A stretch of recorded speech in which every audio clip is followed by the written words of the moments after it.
Good evening. I'm Eileen McCall, and I'm welcoming you to the January 31 meeting of the Pullman City Council. Dee, would you please call the roll? Mayor Johnson. Councilmember Benjamin. Present. Councilmember Dubin. Here. Councilmember Guido. Here. Councilmember McCall. Here. Councilmember Parks. Here. Councilmember Weller. Present. Councilmember Wright. Here. Mayor Johnson informed us that he could not be here tonight. Do I have a motion to excuse? So moved. Second. All in favor of excusing the mayor for this evening's meeting, please say aye. Aye. Those opposed? Thank you. The motion is passed. So we have a few community announcements this evening. A lot of talk about boards and commissions. They've been very active lately. We've got a lot of things hopping on those, especially some of our new commissions. Applications for the Environmental Resilience Commission did close on January 15, but applications are being considered for the following commissions: the Arts Commission, the Civil Service Commission, and the Parks and Recreation Commission. If you are interested in any of these, and there's going to be a lot going on all of these in the next months or so, please apply on the city website. Some updates from Parks and Recreation. As of January 22, we have new open gym hours in effect in our recreation department, including a Sunday session. I was up here on Sunday, and it was already well attended. And spring youth sports are filling up fast. Keep your child active and having fun with sports like flag football, volleyball, soccer, or basketball. Please find those gym hours and registration information on our Parks and Rec webpage. Under economic development, we've been hearing a lot of messages and getting a lot of good information on the Small Business Flex Fund. From now through the end of February, Pullman small businesses and nonprofits can apply for a simple, low-interest loan supported by the Washington State Department of Commerce. It's called the Small Business Flex Fund, and interested parties should visit smallbusinessflexfund.org or reach out to our economic director, Jennifer Hackman. To learn more, applications are due February 28th, and you can reach Jennifer at 509-338-3168 to learn more. Neal Public Library has a food drive going. We're calling it Food for Fines. Throughout the month of February, donate non-perishable items at the Neal Public Library for the Food for Fines campaign. Anyone who donates a non-perishable item will receive a waiver of a maximum of $10 per account for existing overdue fines. All donations are welcome, those with fines or those without, and your generosity will benefit the Pullman Community Action Center to help our community's underserved populations so no one in our community goes hungry. The food bank has been under specific stress lately, and I keep hearing that community efforts are very welcome at our food bank at this time. Tax preparation, it's that time of year again. WSU accounting students will be on hand at the Neal Public Library on Saturdays from noon until 4 p.m. starting February 4 to offer free federal tax preparation assistance. The service is offered through April 8, excluding March 11 and March 18. Those are the weekends that bracket spring break. All students are IRS certified. Please contact our library director, Dan Owens, for more information. Dan Owens' phone number is 509-338-3251 for more information on that. Moving on to our next item, we have confirmation of appointments and reappointments. A lot of things moving on these boards. Okay, the council is requested to confirm these appointments. For the Cemetery Committee, we have John Chaplin, Terrence Day, and Bob Warnock. For the Historic Preservation Commission, we have Allison Munch-Rotolo and Phil Gruen. On the Lawson Gardens Committee, we have Kim Kaiser. On the Parks and Recreation Commission, we have Mick Nazarelli, Zachary Fredrickson, and Rod Schwartz. And a new addition to the Planning Commission is Jeff Joswig Jones.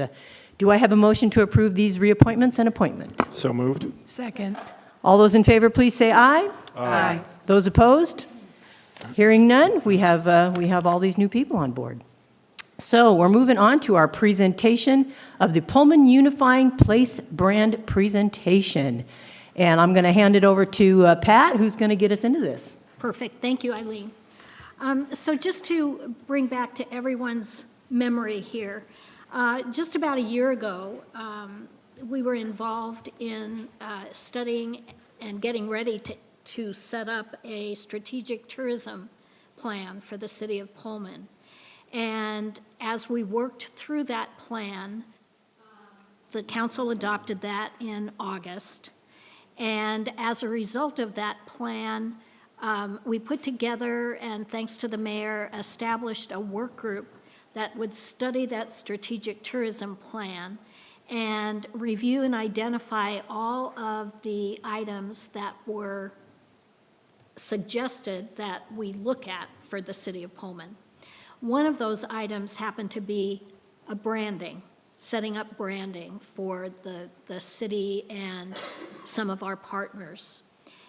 As a result of that, because there was some timing issues, mainly with Welsh Comer, who, as you all know, is doing our downtown plan. And so we felt that that branding piece would work very well in collaboration with what Welsh Comer was doing in terms of signs and wayfinding. So that was identified as our number one priority. And I think we started working on that in September. We arranged to engage the firm of Arnett, Muldrow and Associates, and Tripp has been working with us very closely on putting that brand together, and is also very familiar with other entities in the state of Washington that have utilized his services. And on top of that, he's also very well versed in the history and activities associated with land-grant universities, which obviously goes hand in hand with what we do here in Pullman with WSU. So without further ado, I would like to introduce Tripp Muldrow, who I believe is the principal at Muldrow and Arnett and Associates. And Tripp has just been fabulous to work with, and he gleaned so much great information from the work groups that we put together in October to come up with what we're pleased to present to you tonight, our unifying place brand. Thank you, Tripp. Thank you so much, Councilmember Wright. Good evening, Mayor Pro Tem and council members. It is a pleasure to be back here in Pullman. Yes, indeed, this is the 16th community we've worked in Washington State, from one side of the state to the other. And then this is, I would say, the 6th community that is home to a land-grant university, a major land-grant university where we've done branding. So it's a real pleasure to continue to work with you all on this. I'm presenting this as concepts this evening because we're continuing to do feedback and add-ons and additional suggestions from folks. So, but I'm going to jump right in because I want to respect your time, and we'll certainly have time for questions. Whenever we look at a brand, we like to begin with existing community identities. One of the things that's notable here in Pullman is the consistent use of green throughout a lot of the brands in the community. And we also see some blue background. Of course, wheat shows up anywhere. Generally, we're working in this part of the state. We find wheat a lot. We found it in Othello and Ritzville and other places where we've worked. And then you see just different manifestations of the brand. And oftentimes when we work in cities, it just varies widely on how consistent that is across departments versus how it varies. We also like to look at adjunct and regional identities. So Whitman County, interestingly, uses is the only kind of local brand that uses the color at Washington State. So kind of an interesting observation there. The Port of Whitman County, the airport, the Gladish, the Palouse Byway, and then even the state of Washington, just kind of examining what's going on with regional identities, and then just seeing what the neighbors are up to. And we don't look at all the neighbors, but you can see in Moscow what's going on between the city itself, the chamber, the downtown. You see Lewis-Clark Valley has a little more consistency among some of their uses, partly because some of that's all vested at the chamber. And it's important to note, too, that this process included partners throughout the city of Pullman, not just the city itself. Spokane, you kind of see a very different piece as far as how the city does its branding, which is very thorough. The tourism brand, both of those come with complete public style guides, and then downtown, and you can kind of see all that play out. And then, of course, we can't ignore Washington State and the branding there. We recently did work in Clemson, South Carolina, where the Clemson University Style Guide had something like 17 typefaces and 35 colors, which we rendered very indecisive on the part of the university. I'm an alum, so I can say that. Washington State, by contrast, is very consistent and very tight on their brand as far as the use of the colors, the crimson color, the gray color, the black, and the white, and then the typeface is basically one. So interesting to see that contrast between how universities and others look at this. At the end of the day, and I will caution you, I mean, it looks like the screens are doing a pretty good job of representing color, but if you're at an angle or whatever, color can get thrown off pretty easy on projection. With color palette, what we wanted to do is combine a lot of what had been already used in the community, but also introduce some consistency to it so that when you see a blue, it's going to be a Pullman blue. When you see a green, it'll be a Pullman green. We certainly looked at the crimson and took it basically identical from Washington State and used it in this. And in order to do that, that just gives some basics to create some consistency across the brand system, because it is a system that can be rolled out. The same holds true with typeface. We ended up looking at not a full script, but this was really, if I go back a few slides, your Shop Local campaign did a construct with a little more of a casual slant to the typeface, and that was one that really read well to us. So we look at that as a primary, and then we look at a secondary that's called Quattro Slab as a serif typeface. What we like about the secondary typeface is how variable it is. So instead of having some communities, we do 3. We don't usually do more than 3.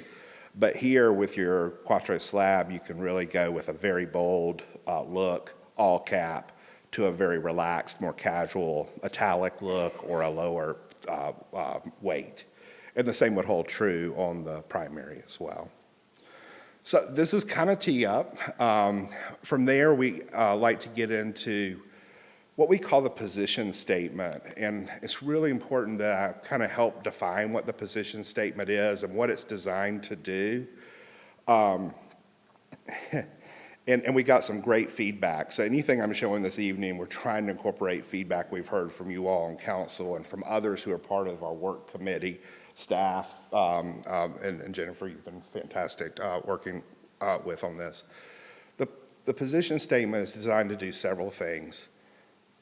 One is to reflect what we heard in the input. So in some ways, it's a mirror that we want to be able to hold up to the community. Someone sees it and hears it and goes, yes, that actually describes who we are.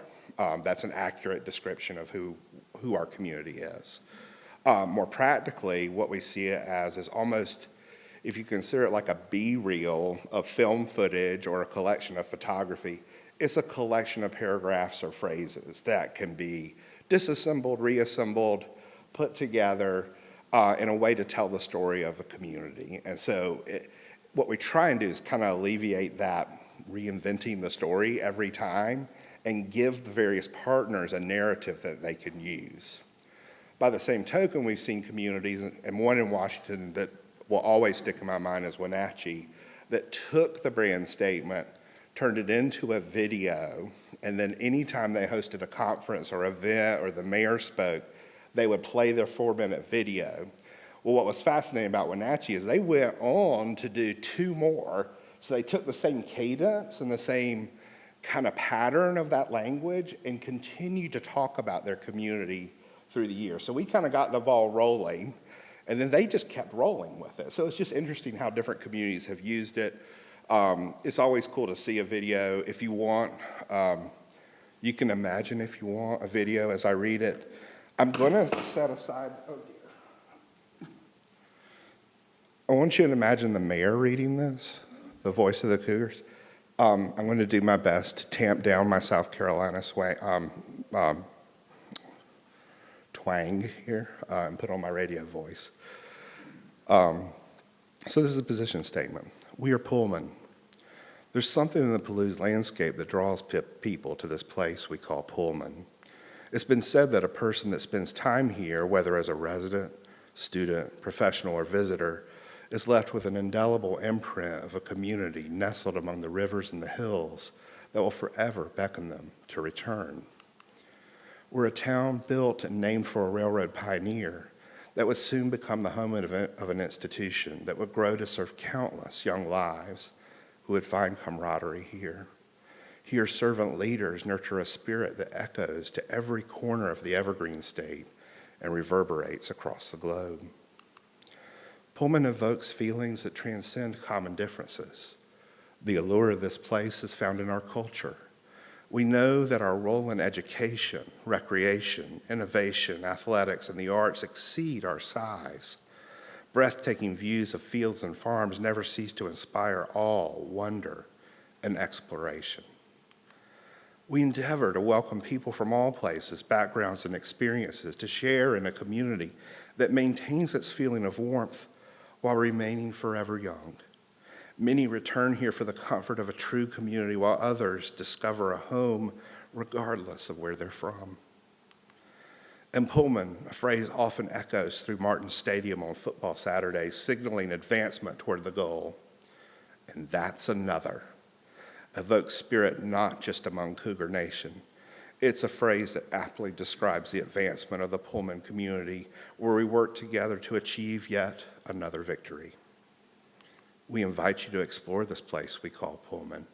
No matter the season, you can experience the excitement of downtown, revel in the majesty of the Palouse, explore our parks and trails, and savor the delights of this very special place. We are Pullman, Washington. What brings you back? What pulls you in? So that kind of beginning, we hope that the mayor would actually do that to his own voice. And kind of as a tee up for what we consider the tourism tagline. We got some really good feedback on the tagline, some critique, and went kind of back to the drawing board on it. And a very deliberate decision was made, and this is the construct, so I'll talk more about this, of the logo and the typeface put together for the city. From the city standpoint, we decided that we did not want to get rid of the tagline that the city's already using. High tech, higher education, highest quality of life. Instead, use the tagline more for the purposes of tourism and economic development more than the body politic of the government and its operations. So that's why we did this, because we felt like this is a really good tagline, and we'd rather tourism build off of that, that phrase or phrasing that we're using. And I'll show you examples of that in a moment.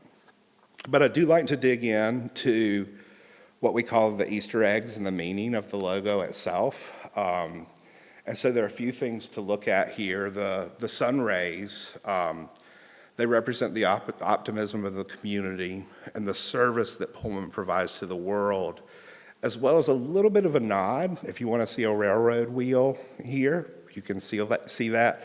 Oftentimes when we're designing, it's like you see what you want to see. You'll note that we're using the amber color in that piece that relates to the wheat and the crops that surround us, the amber waves of grain. The sunrise, sunset, the crimson is a nod to Washington State University, so it does show up, but it's not completely in your face. And we did hear that we wanted to kind of strike that careful balance of inclusion and also being different and distinct. There's green space in the ground floor that looks at all the parks and trails that are part of the community. And then there are 4 hills, and the 4 hills really have multiple meanings as well. Certainly they mean the 4 hills that are in the community itself. That's kind of the literal interpretation. The more figurative one is any approach to Pullman, you're going to cross through the Palouse. and that rolling landscape is just absolutely stunning. And so the colors were deliberately picked to those hills so that we're representing the various crops that are grown and the colors that you see as you would drive through the Palouse on a spring or summer day. Not yesterday when I was driving down. And then the fork in the Palouse is the South Fork of the Palouse River and Paradise Creek, kind of that literal piece. But if you want to see a path there, you can also see a path. But it's this whole idea of having literal and figurative, and then having what we call Easter eggs that are tucked in here, so that if anyone asks, it's like, is that crimson the same crimson? Yes, it's the same crimson. You know, what do those rays mean? Well, if you want it to mean railroad, it means railroad. If you want it to mean we send people out in the world to do good work, then let it mean that. If it means that you see a sunset and you like watching the sunset, it means that too. We did get some feedback, and so we began to experiment with, okay, how do we, on the logo itself, on whether the weight kind of worked and how that might be modified or changed to look at. These are really subtle, and part of what we wanted to do is keep it subtle because the feedback was good, but we didn't want to do something, you know, like when you redesign, you start going down and it's like, oh, we got way off of where we were. So you see what we call smoothed strokes, which is really where some of the logo design is a little bit more smoothed out rather than more angular. Thinner strokes is the top piece here, where everything that separates each one gets thinner so that the color becomes more and the boundaries between the colors become less. We reduced the rays of the sunset, sunrise, and then we looked at maybe varying strokes within the logo itself. All of these are really subtle, and we're going to be looking for feedback on any of this as we move ahead. So it's very interesting when you explore this because, like, even I have an opinion, you know, but it's not a hard opinion. and then it's like, I don't know. So, but we wanted to make sure that we were reflecting back to you as we go through this process, that we're listening and we're iterating through what we've heard. Of course, we tested this. We wanted to make sure solid colors would work. We wanted to make sure inverse treatment worked. We wanted to make sure black and white worked because we're still at a point in time where not everything's going to be in full color. So just making sure that we're testing that. We also did and we're kind of staying within the city realm at this point. We did a seal lockup for the design as well that incorporates the city, what we typically would see in a seal, so that you have a construct that this might be much more of the formal piece that you all as council members is on your card, it's on resolutions and ordinances and things like that, that instead of having that more casual typeface, it's all the formal lockup. So this would probably be the most formal treatment. And this is the way it just gives you options because we view this as a toolbox. Where it's like, oh, this tool works really well here. You know, I don't want a ticket on my car with the tourism brand on it, you know. I want the mean one. I want the mean logo on that one. So anyway, this is not a mean logo. This is a nice logo. And then we want to kind of put it into practice. So imagine what would happen if we looked at, okay, you know, what if we did this on the wall and replaced the seal on City Hall?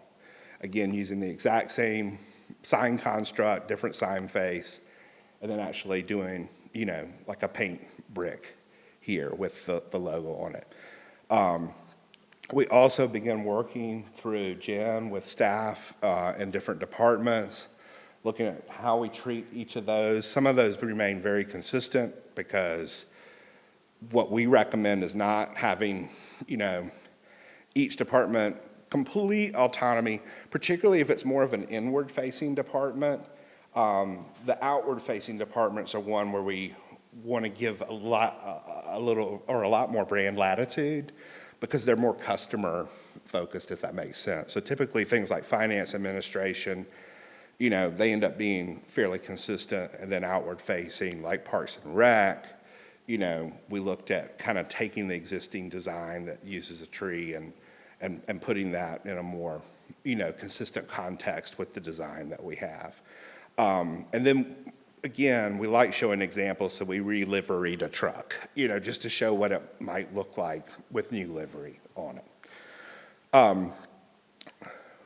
Again, looking at options, this is the Aquatic and Fitness Center.